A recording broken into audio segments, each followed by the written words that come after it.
దేహమున్న వరకు మోహసాగరమందు మునుగుచుందురు శుద్ధమూఢ జనులు. సలలితైశ్వర్యముల్ శాశ్వతం బనుకుని షడ్భ్రమలను మానజాలరెవరు.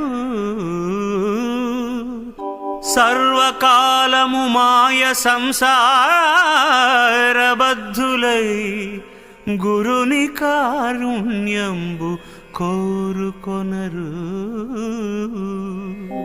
జ్ఞానభక్తి విరక్తులైన పెద్దల జూచి నింద చేయక తాము నిలువలేరు.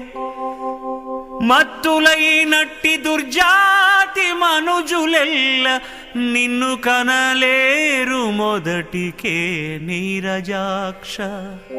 భూషణ వికాస శ్రీధర్మపుర నివాస దుష్ట సంహార నరసింహ దురిత దూరా.